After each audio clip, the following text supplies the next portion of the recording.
Dude,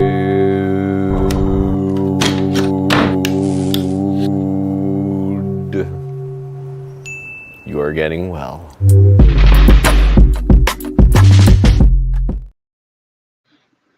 Dude, What's up, bro? Welcome to Dude, You're Getting Well. This is the podcast where we talk about leaders who have turned pain into purpose. And, you know, leader's subjective, but I tend to bring in people who I feel like lead in some way in life that make our world a better place and have really taken their pain and turned it into purpose. And I'm inspired by that every day. And I am thrilled in the season 4 to have a very, very special guest. He's been an honorary member of the Council of the Mankind Project, where he's been active for over 25 years. He's an elder in the Dude Nation and a leader there. I call him a friend. He's an ordained dude, a fellow ordained dude. There's my ordination. And he goes by the name Bear, Gentle Grizzly, and JoyTeeTude Dude. Here he is, Jim Katona Jr. Welcome, Jim. Yeah, thank you. It's great to be here today. It is so good to have you here, Jim.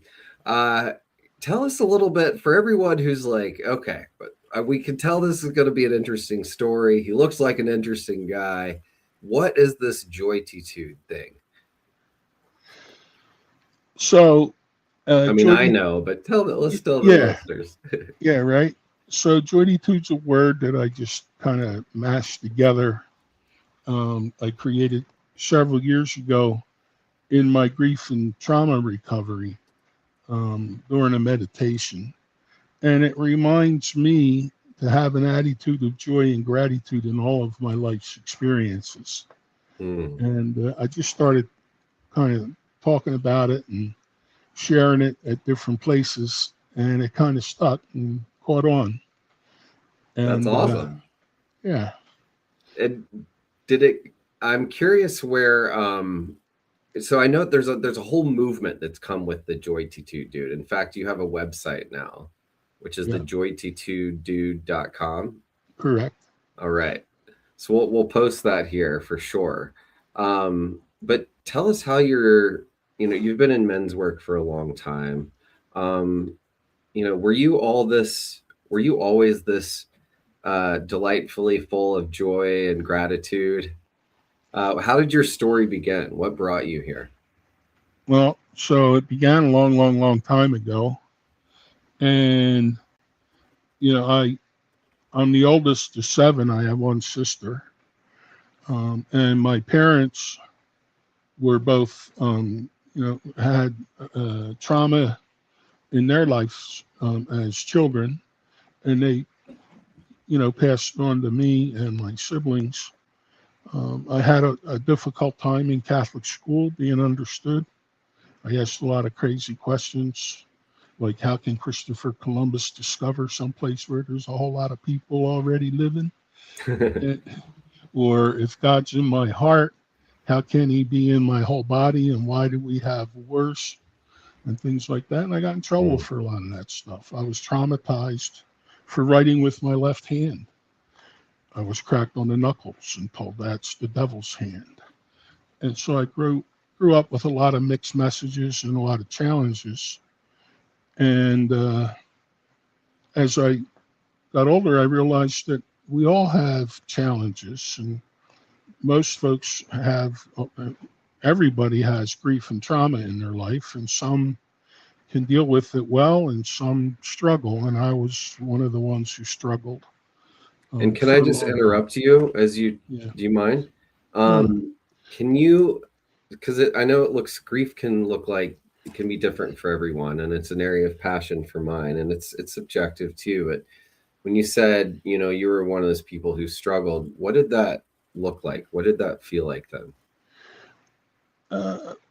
So, there was a lot of shame and guilt involved that was, imposed upon me from, teachers at school and, even my parents and peers. And so it was difficult. Like, why did these things happen to me? And a lot of my life, I felt like I didn't deserve to be loved. And, you know, it was just a challenge to sort all that out. You know, it was difficult to be, um, to receive all the mixed messages and try and figure things out. You know, my father, um, he worked a lot of times 7 days a week, 16 to 20 hours a week to provide for the family, which is a beautiful thing. But there were a lot of opportunities that were missed because he was not present in my younger years. And it was difficult to sort out. I had a brother who was very ill. And my brother Steve was ill as a teenager. He had 4 kidney transplants. So, you know, that put a lot of pressure on the family. And it led, you know, to a lot of trauma. The school that I went to wasn't very helpful. When I was in 4th grade, there was another student who was left back twice, and he was in 4th grade, and he should have been in 6th grade, and he was a bully.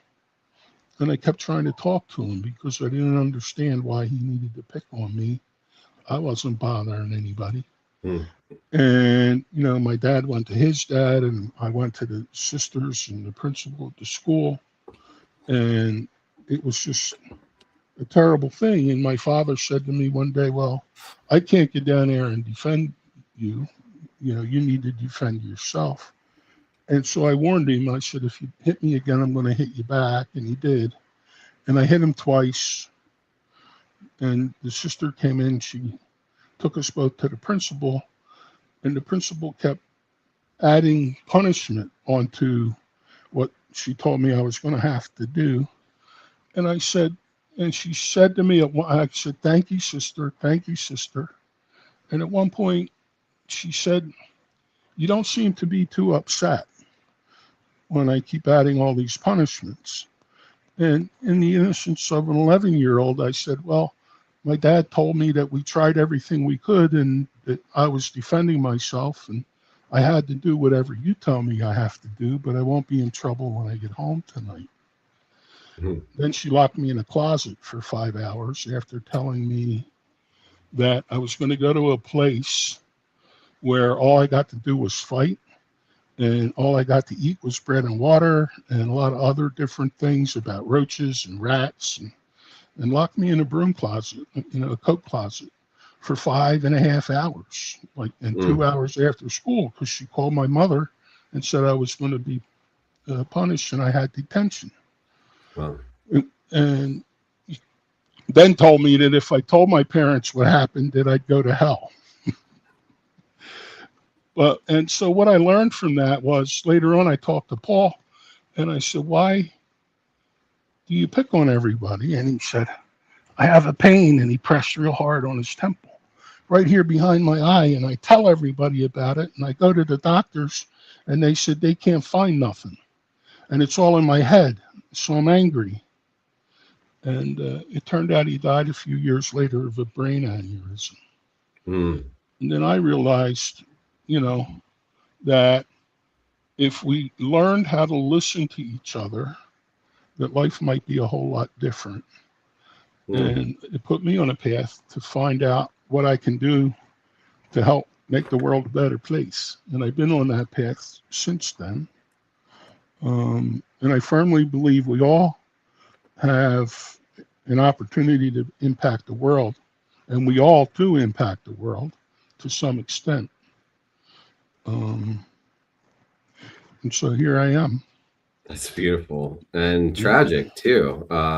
You said if we learn to listen to each other, the world would be a much better place. And that's beautiful, and that's a great skill, and not something that everybody has. And you really had to learn the hard way. You know, today we would call some of that confinement, you know, solitary confinement. in Right. prison. It's one of the worst things you can do to a human psychologically, No, and yeah, to it any messed living with being, me. right? It messed with my psyche for a long time, Yeah. you know. So I'm glad you made it out of the dark, or what seems like you're living in Yeah. some light today.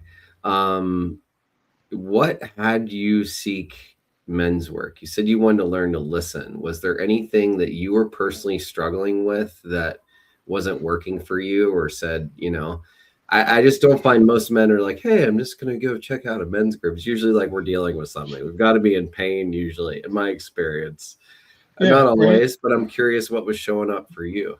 Yeah. So, there's a lot of stuff that happened between all that, but I got married in 1987, and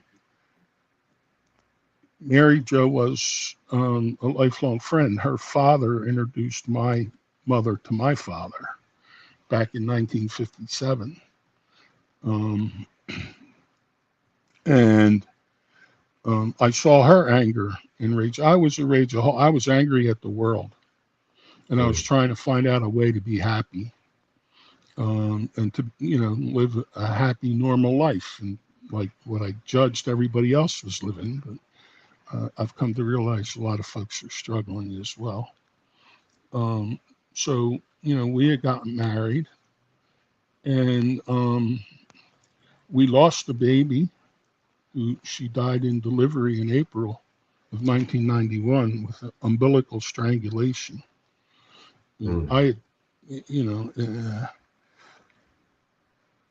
my wife had been struggling with a couple issues near the end of the pregnancy, and she was in the hospital for a few days, and the doctors said, it's Saturday, we're going to send you home, and you come back on Monday, and if you're not in labor, we're going to induce you, but go get a night's sleep in your bed. We're not going to do anything for you over the week, over Sunday.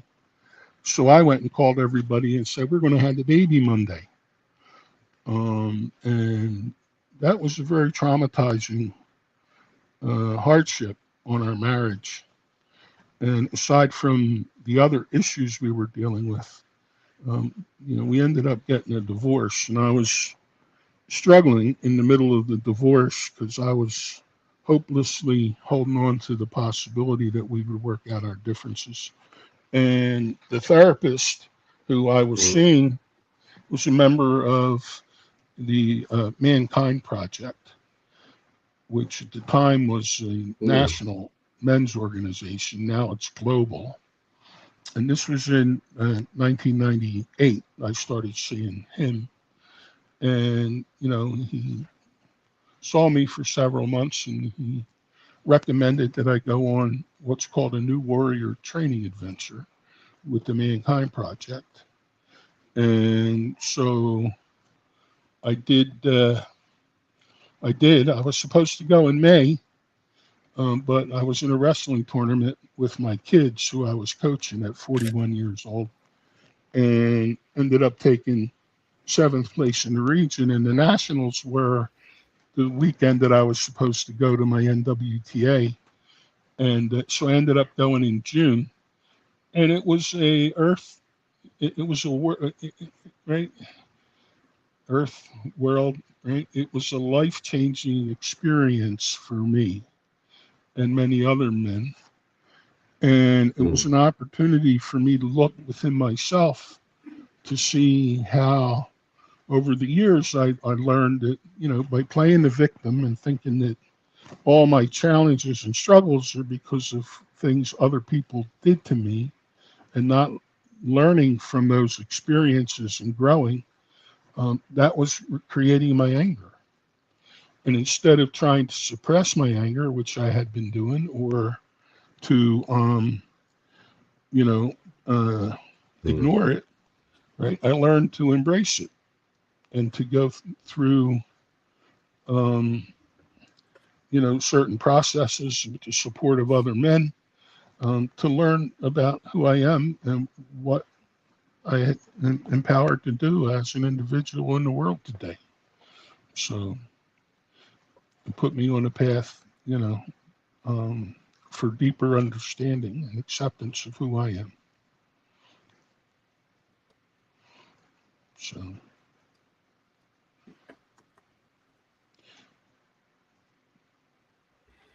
That is a beautiful thing.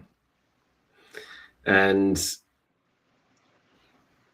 to be able to access your anger, to be able to process it in a healthy way,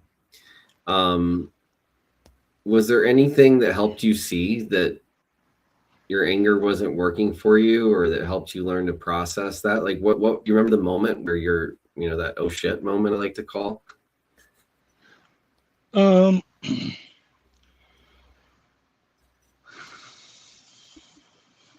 So there were several of those kind of moments. But I don't know one particular one is rising up. I just it was kind of like it was a slow process, right? And there's a lot of little moments, and I guess the best I can tell is that at one point in my life, I realized that I could be happy just by telling myself I was happy. And I use the same thought process to lose the weight I had gained. Right during the depression and anxiety with my divorce, I had gained a whole lot of weight. I was somewhere between 500 and 600 pounds, and I'm not sure exactly how much I weighed because the scales in the doctor's office didn't go that high. And I'd go to the doctor's office, they'd say, how much do you weigh? And I'd throw a number out, and they'd write it down and say, okay. But I know I was over that because I went to a manufacturing facility that I had worked at, and I went in there to visit, and I stepped on their commercial, 10-ton scale, right? And I was 520 some pounds, and I grew another few inches on my waist, like 11 inches after that, so I'm guessing somewhere between 500 and 600 pounds. And I'm down considerably. And I started the journey of losing weight by telling myself that I lost 60 pounds because I realized I got fat by telling myself I'm getting fat, right? So, I even went to see my sister. It had been about 3 months, and I went in and she said, how you doing? I said, I'm doing great. I just lost 60 pounds. And she said, you're full of shit. You don't look a pound lighter than the last time I saw you 3 months ago. And I explained it to her. I said, yeah, you're right. I said, but I got to have you saying I was fat. So I'm going to get light, I'm going to lose weight saying that I'm losing weight. And she looked at me and she said, you know what? On second thought, looks like you lost 80 pounds, Jim. Good job. And it works. Our minds, my mind, and I believe other folks' minds, have a lot more, our thought processes have a lot more power and influence over who we are than we're aware of, and a lot of times, and I'm aware of. And I work on getting more aware of that every day. So, thank you. Thank you for that. Yeah, that's profound. What a journey, physically, energetically, spiritually. And as someone who's worked in wellness for a long time, I've heard that many times. If you tell yourself, some people have said I'm losing weight, that it actually, you have to go find it again. Because that means it's lost. It's not actually gone. Or, just those little things we tell ourselves, and that was actually created by the diet industry to help us always obsessively diet rather than just start to choose to eat better, right? Or do things that make us feel better, move our bodies. And the mental work. So you mentioned that, which, I'm a big fan of. Is there anything you do actively to help your mental state? how you talk to yourself, how you show up, and yeah. Yeah. So there's a whole lot of things I do, right? Hmm. One of them is showing up at the dojo on Tuesdays and sharing with the men there. And that's a beautiful thing. Mm. I sit in several circles with the Mankind Project for in leadership roles there, but also on doing personal work. I have a friend of mine who's a Buddhist priest who shares an hour with me every Sunday morning, and Mm. I do. Um, and we do meditation and we speak on a topic and a specific topic for that week and support each other through the week. Um, and I do a lot of meditation, um, several times a day. I'll do a 1 or 2 minute meditation if I need to. And I don't need to do that as often as I used to. And I do a lot of breathing exercises. And I just started walking again. I could walk, but I mean going for walks for my health. And I'm really doing great. Right. Yeah, right. And I'm really doing great on eating better and making better choices around my food and beverage. And when I say beverage, I mean sugary beverage, not alcohol, right? Mm-hmm. Yeah, Which also is sugary, it is, right? right? Yeah, Well, thank you for clarifying that, like what it looks like, because we can start simple. You don't have to go see a meditation guru or start a class. Like you said, it can be 1 or 2 minutes. And I hear so many people say, "Oh, well, I suck at meditation." I'm like, "Oh, why do you think that?" I said, "Because I just can't stop thinking." And I say, "Oh, congratulations. That means your brain works." Yeah, that's what it's so supposed to do. If you have a moment of yeah, pause, congratulations. But it's practicing, choosing thoughts, letting go of thoughts, and you don't even yeah, have to sit still. You yeah. you could My move my while you yeah. meditate. My biggest challenge right now is convincing myself that I'm not technologically incompetent. Right? I look at All right. computers and iPads and I go, I don't understand this stuff. And I can't ever find my files. And as long as I keep telling myself that, that's going to be true. And it's still a challenge and a struggle for me. And I'm working on that. So, I like that. I think a lot of us could work on that too. Or you can yeah. just hire someone younger than you, right? It, I just want to give a yeah. quick shout out to Yo Gary 88 reached out on YouTube and said, super good conversation. Thank you, man. Well, we really appreciate you, Gary. Yeah. And yeah, Gary. Yeah, Gary. Thanks. Right. Thanks for showing up. And for everyone who's listening here. So this is Dude, You're Getting Well podcast, season 4 here with Jim Katona talking about turning pain into purpose and what we're learning about self-care right now. So Jim, Yeah. you have some other ways of, how shall I say? It's like your MO in the world, how you flow in the Yeah. world, shall I say. And it's Right. written on your hat. We mentioned it briefly at the beginning, but Right. you've developed the saying of JoyTeeTude. And, we've learned that it's an attitude of joy and gratitude. You have some things that you pass out around the world that kind of We're look like around to this. it. Yeah. And I Yeah. wondered if you just tell us a little bit about how you spread JoyTeeTude in the world.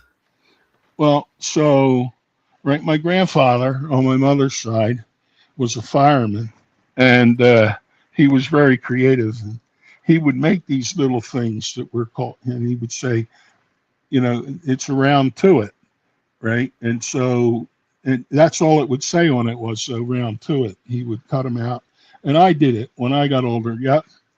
And so I ordered these online and I hand them out and I wear the hat. And when somebody says, JoyTeeTude, dude, what's that? I share the story about it being about an attitude of joy and gratitude. And then I say, and when you get around to it, have a JoyTeeTudely delightful day. Right. And then they smile or they, giggle or whatever, and they light up, right, with love, and I hand them one, and they light up all over again, and I walk away and go, cool beans. And right, there's a few other things I've done, right. I In the Mankind Project, I'm officially the honorary co-chairman of the Mankind Project and the ambassador to the Spirit of Harmonious Cooperation, and unofficially the JoyTeeTude dude. I'm waiting for that to become official too. And so I also came up with an acronym for respect, right? While in another meditation in my grief and trauma recovery, and that's remember everyone suffers painful experiences, communicate tenderly. And there's a story around that, right? I came up with it in 2014 and just kind of wondered how I was going to share it with the world. I was part of a living art exhibit at the Perlman Building, which is an annex to the Philadelphia Museum of Art. And they had a big paper taped down on a long marble table with, coloring book images and stuff of fish and octopus and different things and hearts, and you could color, and there was space to draw. And so I took a couple crayons and I wrote respect up and down vertically, and then across I'd write, remember everyone suffers painful experiences, communicate tenderly. And I was trying to do it anonymously, and the project manager, Phoebe, saw me doing it. I got in real early that morning, and she came over and she said, that's really cool, and your voice echoes in them kind of buildings. So Amy, who was the assistant curator for the museum, said, what's really cool, and she came over and read it. And at the last day of the presentation of the exhibit, they handed me 150 copies, 11 inches by 17 inches, on a font that they created, and they gave me permission to use the font, and I gave them all away. And then I started having copies made and passing them out, and now I have these little cards, right, that I have, and a whole bunch of folks have them. This is a mural, right? The acronym is a mural, part of a mural on Ruth Street, just below Clearfield in Kensington.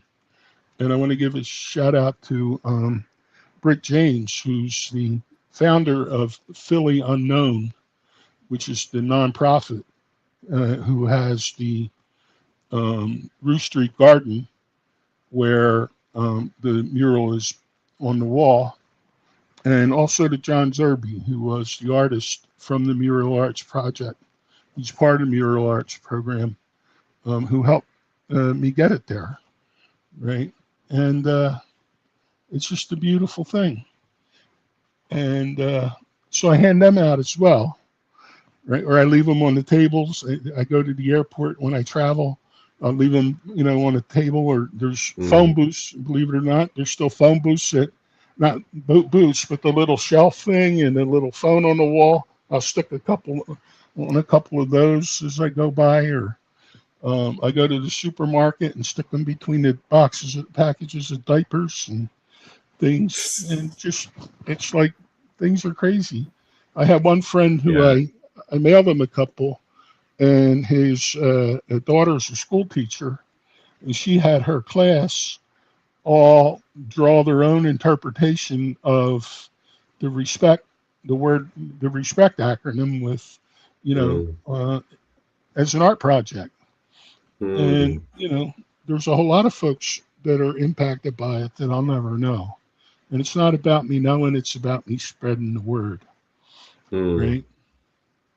So thank you so much for your self-expression and how you spread the word and bring joy to the world. You bring joy to my life. And that's why I asked him for a bunch of these so I could help pass them on too. And I love it. I have them in all my bags and pockets. I'm starting to find them all over my house. We've got the respect acronym on our fridge now. mastermind my wife and I to communicate tenderly, both with ourselves and each other. And, you know, on that too, because she and I have been through a lot of grief as well, and both individually and together. And I wonder today, do you have a grief practice? Is there a way that you hold grief or move through grief today? You know, versus when it was really challenging for you a long time ago? yeah, right. So Gabrielle Michelle, my daughter who passed, as you know, during delivery, taught me a whole lot about grief. You know, and just in 2024, I took a class with David Kessler, right? A grief education class, and it was intense. And so I'm officially a grief educator, and I keep teaching myself more and more about grief and sharing what I learned with others. You know, I don't see myself as a teacher. I see myself as someone who shares my story and allows other people an opportunity to share their story, so we can all learn and share and grow together. And I'm ever What have grateful you for learned David. about grief? That What it's have you learned about grief? the biggest thing is it's different for everybody, Hmm. right? Like we all grieve in a different way. Um, I left a job that was closing in on 6 figures as a plant manager because I was kind of mopey one day. And my boss said to me, you know, you seem out of sorts.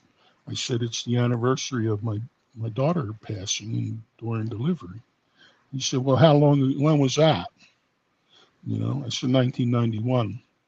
This was 2006. And he said, well, you got to get over that, man, and get on with your life. You Hmm. got work to do today. And that really hurt me. And I was like, well, you don't understand. I don't want to work for you. You know, we were friends prior to me taking the job. We went to the same church. And, you know, I found that to be very insensitive. Um, I learned a lot when Gabrielle passed about what not to say to people who lost a child because of what other people were saying to me, thinking they were saying something helpful. You know, things like, well, you got 2 healthy Hmm. kids and you're both young enough, you can have another child, you know. And we did. And Michael's a beautiful young man in the world today. But that doesn't replace the pain and grief and the loss of Gabrielle. And she's an angel I've held close in my heart ever since then. Um, yeah. Hmm. Did that answer your question, or did I go off on Thank the? you so much for sharing. Yeah. Oh, that was beautiful, So, dude. That was perfect. right. You know, I don't think we talk enough Right. about grief in our society. And where I go, and I'm like, what the hell? This about this? This is crazy. Why are you all Yeah. holding this in? And it's been something that's really helped me Yeah. explode. I tell people it's broken my heart, but it's broken my heart open and wider open so that I can help more people in the world. And you Yeah. help me the way you share. Thank you. Right. And so, There's a right. beautiful quote. Someone just commented. Sorry, there's a delay. I want to share Yeah. this from Barry Boyle. Commented, today is the best day. Being alive and danced with the beauty that only grief can curate. Yeah. Thanks, Barry. That's really beautiful, Barry. Right. Thanks for sharing that with us. Yeah. So Barry and Gary are both MKP brothers from the Mankind Project. Nice. And Thanks, dudes. We yeah, appreciate right. you. So the Spirit of Harmonious Cooperation, right? In 2004, I was on the trustee board in the local chapter or area of Philadelphia with the Mankind Project. And the area steward, who he's like the executive director for the Philadelphia area at our first circle meeting, asked us to check in. And the question he asked us to answer in the check-in is, what's one thing you'd like to see different in the Mankind Project in Philadelphia over the coming year? And I said to him, I would like to see an attitude, right, of cooperation over the attitude of competition, right, instead of the attitude of competition. And at the end of the meeting, he asked, what's one thing you're going to do to create what you said you were going to do in the beginning? And my answer to him was, I don't know yet, but when I figure it out, I'll let you know. And then I worked on doing everything I could think of to encourage cooperation over competition. And in over several meditations, I came up with the Spirit of Harmonious Cooperation, and I started throwing that around in meetings and stuff, and it stuck, right? Like we'd have a meeting, and you know how things can get with the big nonprofit, with different opinions and judgments and thoughts, and trying to work in a harmonious way. And at the end of the meetings, I'd raise my hand before we checked out on the Zoom meetings, and I go, has anybody mentioned the Spirit of Harmonious Cooperation yet? And it would release the tension that might have been around for some men. And it's just a lot of fun. It's interesting. It's cool. It heals my soul and my spirit, right?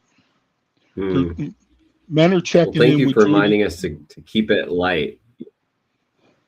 Yeah, right. And so that's part of what, right? We take ourselves way too serious, right? We're here for what, 60, 80 years, right? Compared to the however many millions of years the Earth's been here. We have a lot of arrogance to think that we are as important as we are, and that we have the right to do the harm that we do to the planet. But that's a different story, and I'll save it for another time. So, well, amen to that, brother. And thank you for the good that you do for yourself. I'm a big believer of putting the oxygen mask on ourselves first so that we can cause less harm and more love and joy in the world. Thank you for practicing that. And thank you for showing us what it's like that you can walk with both grief and joy simultaneously.